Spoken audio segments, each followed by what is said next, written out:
there, Miss Reed's friends and Mrs. Spear's friends. It's Mrs. Spear here again. I am going to share with you today some information about 2D shapes and 3D shapes. This information will help you complete your homework assignment for next week.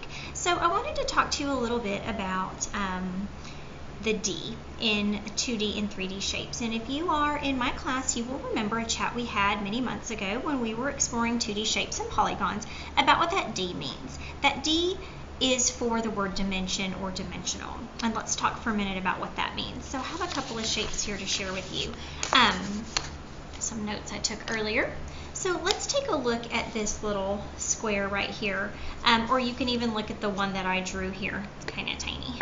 And so when we talk about dimensions, we're just talking about a word that we use to describe how to measure length, how long a shape is, and width, how wide it is, or height, how tall it is. You can say length and width or length and height. It kind of depends on what you're measuring. And so those are the two dimensions. And you can see here, I could measure my square. It's this long and it's this high. Those are two dimensions. But when we add that third dimension, we have a 3D shape. So here's a cube. It's a giant one, so I'm going to zoom out.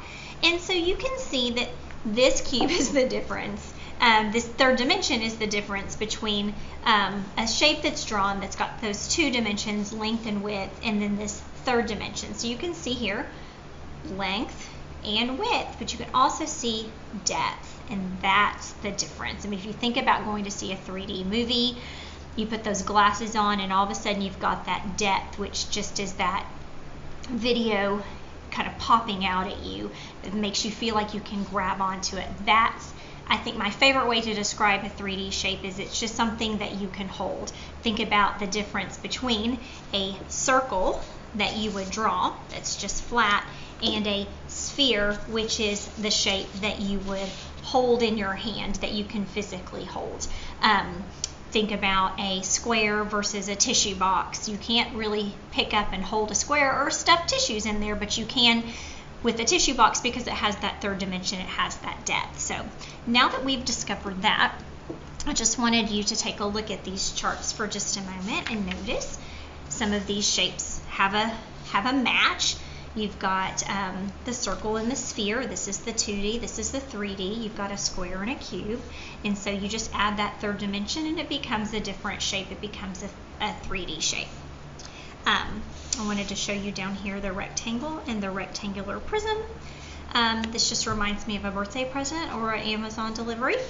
And you've also got a triangle and a pyramid. There's always other types of pyramids that we can explore as well, where the base might be something like a square. This one's a square, a triangle, or a rectangle, but this particular example is an example of a square pyramid. Another chart I want to show you, and something else I'd like for you to explore this week, is when you are looking at shape attributes.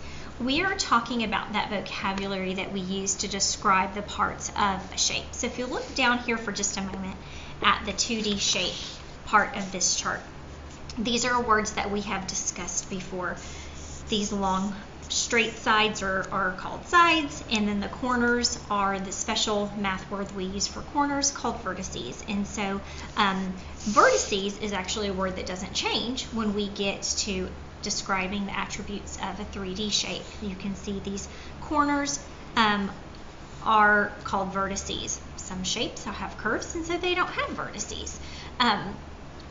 The side, however, we call that an edge instead of a side. And then you can see that the sides come together to make a vertice.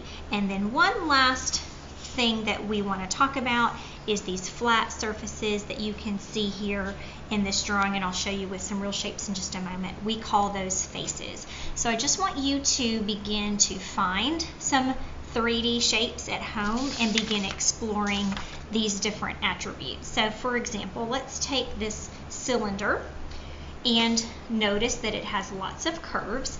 It also has a flat face at the top and bottom, so this shape would have two faces. When we explore something like a cone, we can see that it has one flat face And we can look at something also like a cube. This one's a little trickier to count. I always encourage my kiddos to not start flipping it around when you're counting, because when you do that, you are going to lose your place. So I like for you to try to discover a pattern. My favorite pattern with this is with a rectangular prism or a cube, it comes in pairs. Top, bottom, that's 2. Front, back, that's 2 more, so that's 4, and then side to side, and that's just something I want you to start practicing.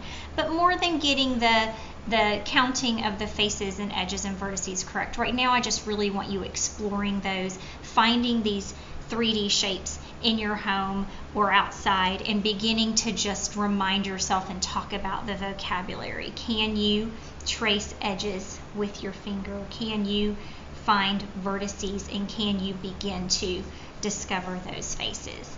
Before I let you go, your homework this week looks like this. Miss Reed and I will make sure that this is easy to find for you, but it is going to be posted on the calendar and or sent as an attachment, so it'll be something that's easy for you to find. Again, print it if you would like to, or you can just recreate it on paper, but you are responsible for looking for shapes around your home, drawing a picture of what you find, and labeling. So for example, if a paper plate or a button was something that you found as a circle, then go ahead and draw that and label it. Check your pantry for a cylinder. I bet there's a lot in there, and then I'm going to let you and your parents kind of discover the rest on your own. This can be submitted as a photograph to Seesaw, or if you're in my class, and through email or Dojo if you were in Miss Reed's class. Boys and girls, have fun with shapes this week. I'm super proud of the way that you are figuring out how to learn all of this from home.